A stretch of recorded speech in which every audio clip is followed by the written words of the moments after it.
નમસ્કાર વિદ્યાર્થી મિત્રો, ધોરણ 12 આર્ટ્સ વિષય સમાજશાસ્ત્ર. આજે તેનો આપણે અભ્યાસ કરીશું. ગઈકાલે આપણે 4 પ્રણાલીઓ વિશે શીખ્યા હતા, બરાબર, 4 પરિબળો કાયદાઓ સુધી. હવે આજે 5મી પ્રણાલી છે લોકશાહી પ્રણાલી, એનાથી આપણે આજે અભ્યાસ ચાલુ કરીશું. ભારતની લોકશાહી શાસન પ્રણાલી રાષ્ટ્રીય એકતા માટે ખૂબ જ સહાયક પરિબળ છે. ભારતની લોકશાહી પ્રણાલી જાળવવા માટે સંસદ, વિધાનસભા, આવા ગૃહોની ચૂંટણીઓ તેમજ સ્થાનિક સ્વરાજની સંસ્થાઓ જેવી કે ગ્રામ પંચાયત, નગરપાલિકાની આ બધી ચૂંટણીઓ દર 5 વર્ષે યોજવામાં આવે છે. અને આ ચૂંટણીઓમાં દેશના 18 વર્ષથી ઉપરના કોઈપણ નાગરિકને મતદાનનો ફરજિયાત અધિકાર મળેલ છે. આ રીતે સમાન મળેલ મતદાન અધિકાર એ રાષ્ટ્રીય એકતા માટે અતિ આવશ્યક પરિબળ છે. આ અધિકાર વ્યક્તિના કોમ, જાતિ, જ્ઞાતિ, ભાષા કે પ્રદેશથી ઉપર રહીને મળે છે, એટલે વ્યક્તિ સમાન નાગરિકત્વનો અનુભવ કરી શકે છે. સાથે કોઈપણ ચૂંટણી માટે પોતાની ઉમેદવારી નોંધાવવાનો પણ અધિકાર ધરાવે છે. કોઈપણ ચૂંટણીમાં તમારે ઉમેદવારી નોંધાવી હોય, ઊભા રહેવું હોય, તો તમને પૂરેપૂરો અધિકાર મળે છે. એટલે કે કોઈપણ રાષ્ટ્રીય પક્ષ હોય કે અપક્ષ દ્વારા કોઈપણ ક્ષેત્રનું નેતૃત્વ પણ કરી શકે છે. આ રાષ્ટ્રીય પક્ષો પણ પોતપોતાના પક્ષમાં નેતા, કાર્યકરો કે મતદારોને આકર્ષવાનો પ્રયત્ન કરે છે. આપણે કોઈ પક્ષ ટિકિટ ના આલે તો અપક્ષમાંથી પણ આપણે ઉમેદવારી નોંધાઈને ચૂંટણી લડવી હોય તો આપણે લડી શકીએ છીએ. આ રાષ્ટ્રીય પક્ષોની વિચારધારામાં તફાવત હોય પણ તેમનું અંતિમ ધ્યેય કોઈપણ જ્ઞાતિ, જાતિ, ધર્મ કે પ્રદેશના મતદાતાને આકર્ષવાનું છે. આથી આ રાષ્ટ્રીય પક્ષો એક પ્રકારની રાષ્ટ્રીય એકતા લાવવા માટે પ્રેરક બળ પૂરું પાડે છે. આમ દેશની કોઈપણ સંસદ હોય, વિધાનસભા કે સ્થાનિક સ્વરાજની સંસ્થાની લોકશાહી પ્રણાલી રાષ્ટ્રીય એકતા સર્જવામાં મહત્ત્વનું પરિબળ ભજવે છે. પછી 6થો ટોપિક છે રાષ્ટ્રીય પર્વ અને રાષ્ટ્રીય સન્માન. તો પ્રજાસત્તાક દિન હોય, સ્વાતંત્ર્ય દિન હોય, આવા આપણા રાષ્ટ્રીય પર્વોની ઉજવણી નિમિત્તે પ્રસ્તુત થતા સાંસ્કૃતિક કાર્યક્રમો આપણે કરીએ છીએ. અને ભારતની વિવિધ સેના પરેડમાં અદ્ભુત રાષ્ટ્રીય એકતાના દર્શન થાય છે. ભારતીય ફિલ્મ ઉદ્યોગ, રાષ્ટ્રીય ફિલ્મ સમારોહ, રાષ્ટ્રીય સ્મારકો કે ઉદ્યાનોમાં રાષ્ટ્રીય એકતા પ્રતિબિંબિત થાય છે. શાળા કે કોલેજ કક્ષાએ ચાલતી સ્કાઉટ સ્પર્ધા, રાષ્ટ્રીય સેવા યોજના કે નેશનલ કેડેટ કોર એનસીસી, આવી પ્રવૃત્તિઓની વિવિધ શિબિરો રાષ્ટ્રપ્રેમ અને રાષ્ટ્રીય એકતાના આપણને સંદેશા આપે છે. તેવી રીતે ભારત રત્ન, પદ્મશ્રી, પદ્મભૂષણ, પદ્મવિભૂષણ આવા નાગરિક એવોર્ડ, રાજીવ ગાંધી ખેલ રત્ન, દ્રોણાચાર્ય, અર્જુન, ધ્યાનચંદ જેવા રમતગમત એવોર્ડ, પછી પરમવીર ચક્ર, મહાવીર ચક્ર, વીર ચક્ર, અશોક ચક્ર, કીર્તિ ચક્ર, શૌર્ય ચક્ર આવા ભારતીય સેનાના એવોર્ડ, બહાદુરી હોય, સાહિત્યિક વગેરે વિવિધ સર્વોચ્ચ એવોર્ડ પણ દેશની સેવા બદલ આપવામાં આવે છે. જે દેશની સારી સેવા કરે, જે ક્ષેત્રમાં સારી સેવા કરી હોય એ ક્ષેત્રનો એવોર્ડ મળે છે. કેટલીક વિશિષ્ટ વ્યક્તિઓ જેવા કે કલાકારો હોય, વૈજ્ઞાનિકો, સૈનિકો, શિક્ષકો કે સમાજસેવક વગેરેને બિરદાવીને લોકોમાં રાષ્ટ્રીય ચેતનાઓ પણ ઊભી કરવામાં આવે છે. હવે છે રમતગમતની પ્રવૃત્તિઓ.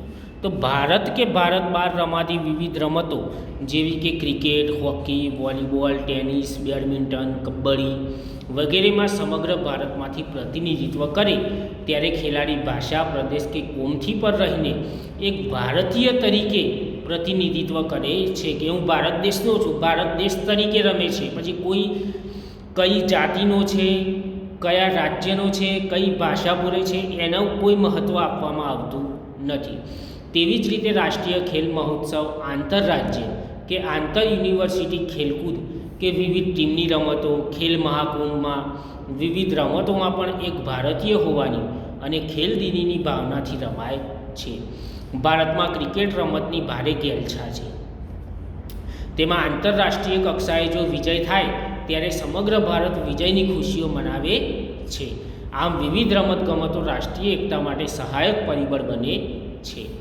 પછી જે સમૂહ સંચારના માધ્યમો, સમૂહ સંચારના સાધનો જેવા કે વર્તમાનપત્રો, radio, TV, computer, mobile phone, cell phone વગેરે રાષ્ટ્રીય એકતા સર્જવામાં મહત્ત્વની ભૂમિકા ભજવી રહ્યા છે.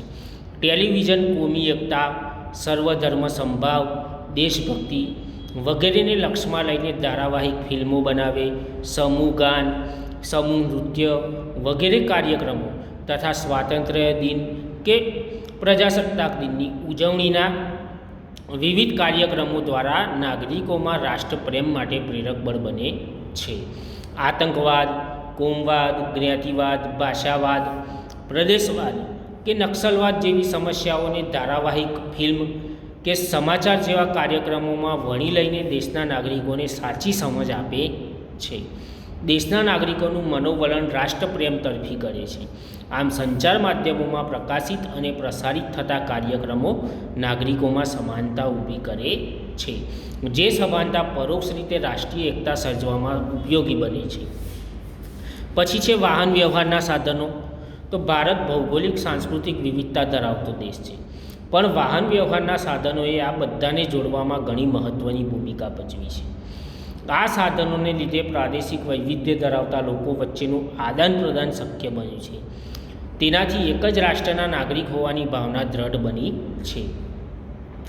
વિશ્વનું સૌથી મોટું રેલવે નેટવર્ક જે ભારતીય રેલવે ધરાવે છે, કોઈ દેશમાં આટલું મોટી રેલવે નેટવર્ક નથી એટલું ભારત દેશમાં છે. દરરોજના 2.3 કરોડ લોકો મુસાફરી કરે છે, જે ભારતના બધા રાજ્યો અને પ્રદેશોને જોડે છે. તેવી જ રીતે વિમાન સેવા દ્વારા પણ ભારતના મોટા નગરો જોડાયા. તેનાથી ઝડપી વાહન વ્યવહાર શક્ય બન્યો છે.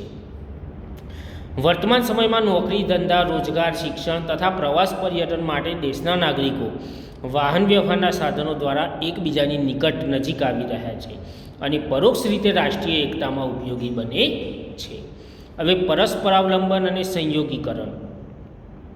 તો આધુનિક ખેતી, ઉદ્યોગ, વ્યવસાય સેવાઓ જેવી આર્થિક પ્રવૃત્તિઓમાં યંત્ર વિજ્ઞાનનો ઉપયોગ થતાં જ્ઞાતિ પરંપરાગત વ્યવસાયો તૂટતા આંતરિક પરસ્પરાવલંબન અન્ય ગામ, શહેર કે બીજા પ્રદેશ સુધી વધી રહ્યું છે. સામાજિક, સાંસ્કૃતિક, શૈક્ષણિક જેવા પરિબળોને કારણે પોતાના ગામના સંયોગીકરણના બદલે સમગ્ર રાષ્ટ્રના શહેરો કે પ્રદેશો સાથે સંયોગીકરણનો તાલ મેળવવા લાગ્યો છે. તેનાથી અસ્પૃશ્યતા, જ્ઞાતિવાદ અને કોમવાદના બંધનો તૂટવા લાગ્યા. હાલ ઘણા વ્યવસાયો એવા છે જેમાં હિન્દુ મુસ્લિમ કોમનું પણ પરસ્પરાવલંબન જોવા મળે છે. તેનાથી પ્રત્યક્ષ કે પરોક્ષ રીતે રાષ્ટ્રીય એકતાની ભૂમિકા નિર્માણ થાય છે. વિદ્યાર્થી મિત્રો, આ એકમમાં આપણે ભારતનું વસ્તીનું વૈવિધ્ય અને રાષ્ટ્રીય એકતાની સમજ મેળવી. રાષ્ટ્રીય એકતાના સહાયક પરિબળોની માહિતી મેળવતા ભારતીય સંસ્કૃતિ વિશેની પણ આપણે સમજ મેળવી.